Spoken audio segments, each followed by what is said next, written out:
नमस्ते बच्चों, मैं डॉक्टर लखन सिंह राठौर प्रथम नीट मास्टर्स में आपका स्वागत करता हूं। आज हम क्लासिफिकेशन ऑफ फंगस पढ़ने वाले हैं। क्लासिफिकेशन ऑफ फंगस में बात करें तो इसका एनसीईआरटी के अकॉर्डिंग 3 बेसिस पर डिवाइड किया गया है। पहला है मॉर्फोलॉजी ऑफ माइसेलियम, दूसरा है मोड ऑफ स्पोर फॉर्मेशन, तीसरा है टाइप्स ऑफ फ्रूटिंग बॉडी। इन 3 के बेसिस पर फंगस को 4 क्लासेस में डिवाइड किया गया है। इसमें हम बात करते हैं तो पहला ए सेप्टेड माइसेलियम और इधर क्या है सेप्टेड माइसेलियम। ए सेप्टेड माइसेलियम में आती है फाइकोमाइस्टीज। क्या आती है फाइकोमाइस्टीज। फाइकोमाइस्टीज का जो कॉमन नेम है वो है एल्गल फंगाई। इसको क्या बोलते हैं एल्गल फंगाई। फाइकोमाइस्टीज को फर्दर 2 सब क्लासेस में डिवाइड किया गया है। ओमाइस्टीज है और जाइगोमाइस्टीज है। ओमाइस्टीज का एक स्पेशल पॉइंट है, ओमाइस्टीज के जितने भी मेंबर्स हैं उनकी सेल वॉल सेल्यूलोज की बनी होती है। किसकी बनी होती है? सेल्यूलोज की बनी होती है। इसके अलावा बात करें तो जितने भी फंगस हैं, फंगस में जितने भी मेंबर्स हैं सबकी सेल वॉल काइटिन की बनी होती है। तो ये पॉइंट आपको ध्यान रखना है, ओमाइस्टीज की सेल वॉल सेल्यूलोज की बनी होती है और अदर फंगाई की सेल वॉल काइटिन की बनी होती है। तो मोस्ट ऑफ द फंगाई की सेल वॉल काइटिन की बनी रहती है। सेकंड इधर बात करते हैं सेप्टेड माइसेलियम। सेप्टेड माइसेलियम में फिर डिवाइड किया गया है सेक्सुअल रिप्रोडक्शन नोन। क्या है? जिसमें सेक्सुअल रिप्रोडक्शन का पता है। उसमें कौन आता है? एस्कोमाइस्टीज, बेसिडियोमाइस्टीज। एस्कोमाइस्टीज को हम कॉमनली बोलते हैं सैक फंगाई, बेसिडियोमाइस्टीज को हम बोलते हैं क्लब फंगाई। फिर जिसमें सेक्सुअल रिप्रोडक्शन अननोन है, या तो सेक्सुअल रिप्रोडक्शन अननोन बोल सकते हैं या हम ये बोल सकते हैं सेक्सुअल रिप्रोडक्शन एब्सेंट है। अननोन टर्म अगर नहीं आता है तो आप उसकी जगह एब्सेंट टर्म लगा सकते हैं। इसके अंदर कौन आता है? ड्यूटेरोमाइस्टीज। ड्यूटेरोमाइस्टीज को कॉमनली बोलते हैं इम्परफेक्ट फंगाई।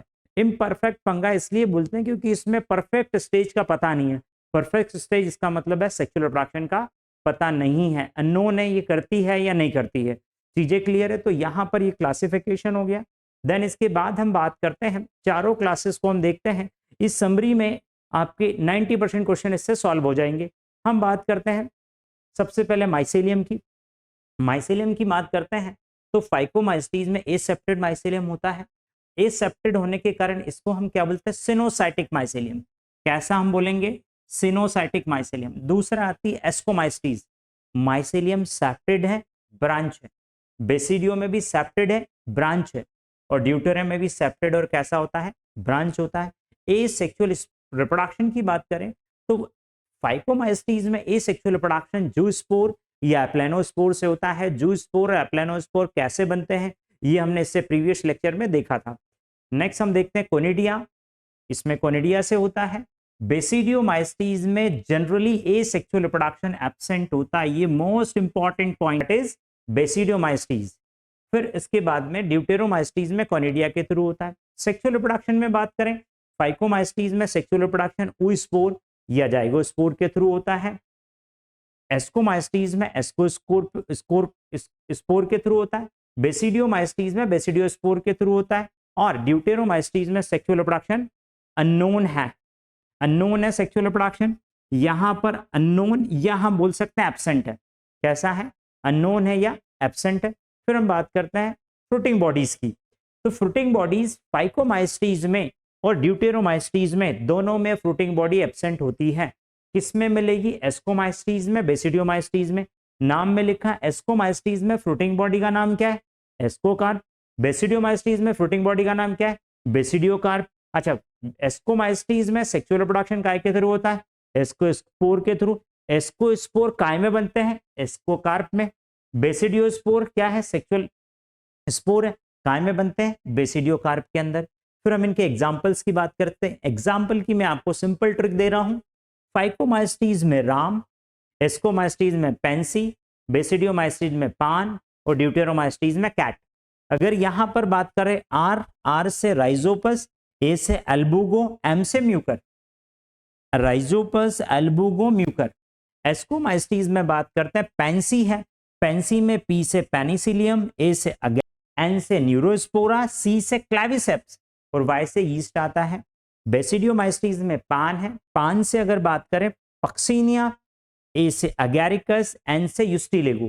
फिर हम बात करते हैं ड्यूटेरोमाइस्टीज में C for Colletotrichum, A for Alternaria और टी फॉर ट्राइकोडर्मा। तो यहाँ पर हमने क्लास के बारे में, क्लास में उनका sexual production, fruiting bodies, mycelium, ये हमने चीजें इसमें पढ़ ली है। इसके बाद हम नेक्स्ट देखते हैं।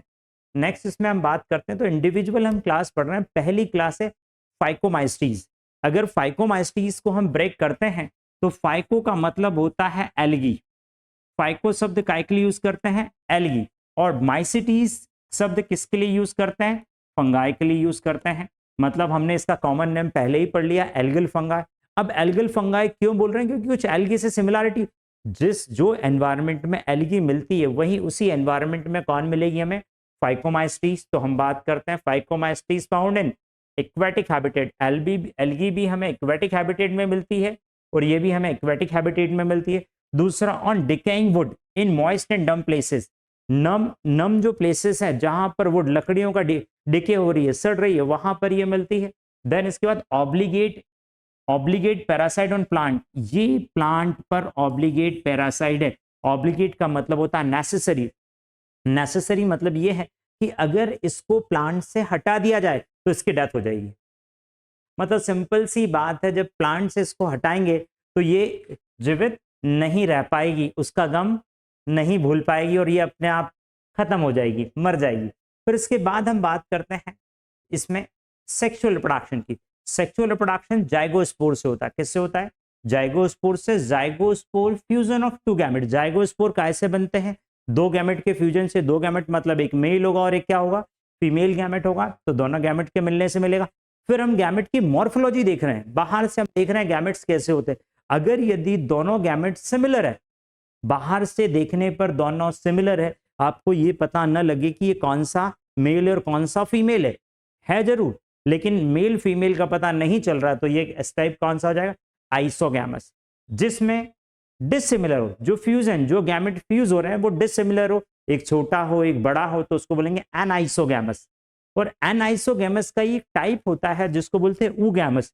ऊगैमस टर्म जहां पर भी हम यूज करेंगे वहां पर ये आपको लगाना पड़ेगा कि जो मेल गैमेट है वो स्मॉल होना चाहिए और मोटाइल होना चाहिए। Male gamete small and motile, female gamete large and non motile. Female gamete कैसा होता है? लार्ज एंड नॉन मोटाइल होता है, तब जाकर हम यहाँ पर ऊगैमस टर्म यूज करते हैं। फिर इसके बाद इसमें एसेक्सुअल रिप्रोडक्शन हमने पहले ही देख लिया। एग्जाम्पल्स मैं आपको फिर बता रहा हूं। राइजोपस, एल्बुगो। एल्बू की अगर बात करें, एल्बुगो पैरासाइट ऑन मस्टर्ड। एल्बुगो किस पर पैरासाइट होता है? मस्टर्ड, सरसों के प्लांट पर पैरासाइट होता है। White spot on mustard leaves. Mustards की अगर पत्तियों को हम देखते हैं, मस्टर्ड की पत्ती, मैंने बोला ये एक पत्ती ग्रीन है ना, ये ग्रीन पत्ती, इस ग्रीन पर व्हाइट स्पॉट मिलेंगे। क्या मिलेंगे आपको इसके ऊपर? व्हाइट स्पॉट्स मिलेंगे। ये व्हाइट स्पॉट किस कारण से होंगे? ये व्हाइट स्पॉट एल्बुगो फंगस के कारण से होंगे। फिर हम बात करते हैं म्यूकर। म्यूकर का नाम आपने कोरोना में बहुत ज्यादा सुना होगा। कोरोना में बहुत सारे लोगों को फंगल इन्फेक्शन हो रहा था, वो फंगल इन्फेक्शन का कारण ही था म्यूकर के कारण ही हो रहा था। अच्छा, म्यूकर फूड आइटम्स पर भी रहती है। फूड आइटम जैसे ब्रेड है, ब्रेड में अगर यदि आपने ब्लैक स्पॉट्स देखे होंगे कभी, तो वो म्यूकर के कारण हो सकते हैं, उसमें राइजोपस भी हो सकता है। चीजें क्लियर है? फिर इसके बाद बात कर रहे हैं हम नेक्स्ट, इसमें बात करते हैं, यहां पर हमारी फाइकोमाइस्टीज खत्म हो गई। फाइकोमाइस्टीज के बाद नेक्स्ट हम बात कर रहे हैं एस्कोमाइस्टीज की बात करते हैं। ये भी बहुत इंपॉर्टेंट क्लास है। एस्कोमाइस्टीज सेप्रोफाइटिक होता है। सेप्रो का मतलब होता है डेड, मतलब ये किस पर रहेगी? डेड चीजों पर रहती, डेड चीजों को खाती है। अच्छा, डेड चीजों को खाएगी तो उसको डिकम्पोज करेगी, मतलब उसको मिनरल्स में तोड़ देगी, तो इसको हम सेकंड क्या बोल रहे हैं? डिकम्पोजर है। सेप्रोफाइटिक है, डिकम्पोजर है। थर्ड वन पैरासिटिक है, किसी दूसरे के ऊपर ये एज ए पैरासाइट रहती है। देन हम बात करते हैं कॉप्रोफिलस। कॉप्रो मतलब होता है डंग, ऐसी चीज जिसको डंग पसंद है। क्या पसंद है? डंग पसंद है, तो ये इसलिए हम बोलते हैं grow on cow dung. Cow dung पर ये क्या करती है? ग्रो करती है। देन हम बात करते हैं मॉर्फोलॉजी की। किसकी बात करें? मॉर्फोलॉजी की, एस्कोमाइस्टीज की मॉर्फोलॉजी में देखें तो मोस्टली अधिकांश एस्कोमाइस्टीज के मेंबर्स कैसे होते हैं? मल्टी सेल्यूलर होते हैं। और उसमें एक एग्जांपल है पेनिसिलियम। रेयरली कैसे मिलेंगे? यूनिसेल्यूलर मिलेंगे, और उसमें कौन आती है? ईस्ट यूनिसेल्यूलर है और पेनिसिलियम मल्टीसेल्यूलर है। इसकी मॉर्फोलॉजी हमने देख ली। मॉर्फोलॉजी के बाद हम बात कर रहे हैं सेक्सुअल रिप्रोडक्शन। ए सेक्सुअल रिप्रोडक्शन हमने पहले ही देख लिया है, जब मैंने रिप्रोडक्शन बताया था तब मैंने आपको पूरा यहाँ पर क्लियर कर दिया था वहां पर। फिर हम बात करते हैं सेक्सुअल रिप्रोडक्शन की। सेक्सुअल रिप्रोडक्शन में बात करें तो दो फंगस है, उनका माइसेलियम है वो पास पास आ रहा है, पास पास माइसेलियम बोल सकते हैं या हाइफे शब्द भी हम यूज कर सकते हैं। तो दोनों पास पास आए, दोनों पास पास आएंगे, पास पास आने के बाद दोनों मिलेंगे। जब ये दोनों मिलेंगे तो सबसे पहले इनका प्रोटोप्लाज्म मिलेगा, प्रोटोप्लाज्म मिलता है तो इसको हमने प्लाज्मोगेमी टर्म दे दिया, प्रोटोप्लाज्म मिल गया। और यहाँ पर ये अच्छा प्रोटोप्लाज्म के मिलने के बाद यहाँ पर अगर हम बात करें, अगर इसमें प्रोटोप्लाज्म मिल रहा है, चीजें क्लियर है, ये प्रोटोप्लाज्म मिल रहा है तो यहाँ पर क्या हो गया है, दो न्यूक्लियस है ना, ये दोनों दोनों के न्यूक्लियस यहाँ पर मिल गए हैं। दोनों के न्यूक्लियस के मिलने के बाद हम यहाँ पर बात कर रहे हैं, एक आउटग्रोथ निकल रही है। इस आउटग्रोथ को हम बोलते हैं एस्कोजेनस हाइफा। क्या बोल रहे हैं, एस्कोजेनस हाइफा। इस एस्कोजेनस हाइफा के अंदर दोनों न्यूक्लियस एंटर कर जाते हैं, दोनों न्यूक्लियस के अंदर एंटर कर गए। अच्छा, ये एस्कोजेनस हाइफा को न्यूक्लियस एंटर करने के बाद इसको हमने कहा एस्कस। क्या बोलते हैं, एस्कस। इस एस्कस का प्लूरल को हम बोलते हैं ऐसा है, टर्म ऐसा ही एनसीईआरटी में दिया है। मतलब ये जो एस्कस है यहाँ पर मैं आपको एक दिखा रहा हूं, लेकिन ये एक एस्कस नहीं होता है, बहुत सारे एस्कस बनते हैं, इसलिए इनको बोलते हैं ऐसा है। अब ये एस्कस बनने के बाद, और ये एस्कस का शेप सेक लाइक होता है, सेक मतलब बलून के जैसा शेप होने के कारण ही इन फंगस को हम सेक लाइक फंगाई कहते हैं। फिर इसके बाद बात करें, जब ये होने के बाद दोनों न्यूक्लियस फ्यूज हो जाते हैं, दोनों न्यूक्लियस फ्यूज होते हैं तो उसको बोलते हैं कैरियोगैमी। कैरियो मतलब न्यूक्लियस होता है, गैमी मतलब fusion, fusion of two nuclei, दो न्यूक्लियस के फ्यूजन को कैरियोगैमी कहते हैं। अब ये कैरियोगैमी होने के बाद ये माइसेलियम है, माइसेलियम ग्रो करता है और इस एस्कस के चारों ओर फ्रूटिंग बॉडी बना लेता है। क्या बना लेगा, फ्रूटिंग बॉडी बना लेगा। और इस फ्रूटिंग बॉडी को हम क्या बोलते हैं, एस्कोकार्प। क्या नाम दिया, एस्कोकार्प। अच्छा, एस्कोकार्प जो है अलग अलग स्पीसीज में अलग अलग होती है, शेप और साइज होता है, तो डिफरेंट टाइप की होती है, बॉल शेप्ड हो सकती है, कप शेप्ड हो सकती है। फिर इसके बाद में इस एस्कस के अंदर ये डिप्लॉइड जो डिप्लॉइड न्यूक्लियस है, इसमें मियोसिस होगा। मतलब ये मैं ये बोलूं कि ये जाइगोट बन गया है, इसके अंदर क्या होगा, मियोसिस होगा। जब इससे मियोसिस होगा तो इससे 4 स्पोर्स बनेंगे, चारों स्पोर्स को हम क्या बोलेंगे, एस्कोस्पोर। क्या बोलेंगे, एस्कोस्पोर। एनसीईआरटी का सबसे इंपॉर्टेंट पॉइंट है कि एस्कोस्पोर का फॉर्मेशन कैसा होता है, एक्सोजेनस या एंडोजेनस। तो हम क्या बोलेंगे, इनका फॉर्मेशन कैसा होता है, एंडोजेनस। इट मींस ये एस्कस के अंदर बनते हैं। अंदर बनने के बाद जब ये यहाँ से एस्कस बस्ट होता है तो ये स्पोर रिलीज हो जाते हैं। एस्कोस्पोर रिलीज हो गए, एस्कोस्पोर रिलीज होने के बाद में ये हवा के द्वारा डिस्पर्स हो जाएंगे, हवा में फैल जाएंगे। फैलने के बाद जहां पर भी इनको फेवरेबल कंडीशन मिलेगी, एस्कोस्पोर जर्मिनेट हो जाएंगे और नई फंगस का फॉर्मेशन कर देंगे। अब मैं इसमें बता रहा हूं आपको कि हमने एनसीईआरटी की कौन कौन सी चीजें हैं जो मैंने यहाँ आपको बताई है। एनसीईआरटी में दिया है प्लाज्मोगैमी, फिर इसके बाद में ascus, asci, sac like fungi, karyogamy, meiosis, different type of fruiting bodies है। ये टर्म दिया, different type of fruiting bodies, endogenous formation, ascospores. तो ये सारी एनसीईआरटी की एक एक लाइन इसके अंदर कवर हो जाती है।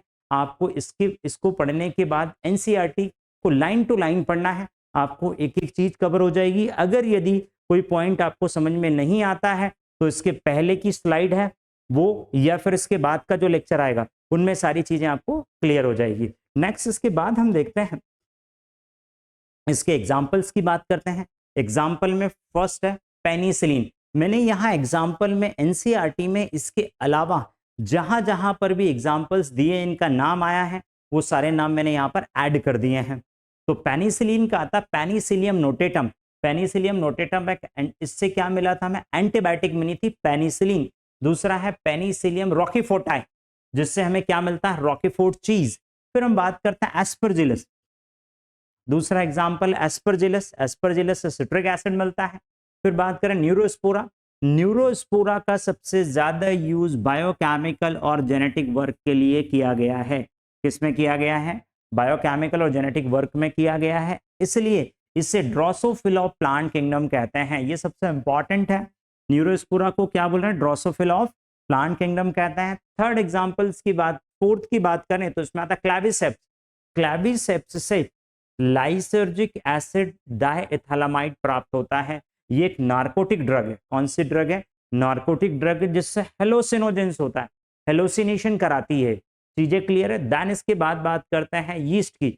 Yeast used in beer and bread making में, बियर ब्रेड बनाने में, टोस्ट बनाने में यीस्ट का यूज होता है। अच्छा, ये इसमें एक और बहुत इंपॉर्टेंट पॉइंट है जो बच्चों को समझ में नहीं आता है। हम कितनी बार पढ़ लेते पर समझ में नहीं आता कि इसको कहाँ रखा गया है।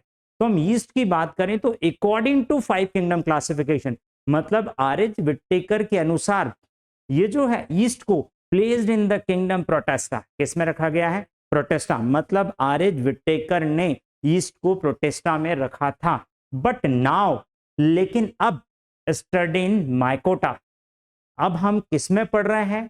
किंगडम फंगाई में, किंगडम माइकोटा के अंदर पढ़ रहे हैं। क्यों पढ़ रहे हैं? Because life cycle is similar to Ascomycetes. इसका लाइफ साइकिल किसके सिमिलर होता है? एस्कोमाइस्टीज का के सिमिलर होता है। ये सबसे इंपॉर्टेंट पॉइंट है। यहां पर एस्कोमाइस्टीज फिनिश हो गई। नेक्स्ट लेक्चर में इसके बाद की क्लासेस देखेंगे। Thank you.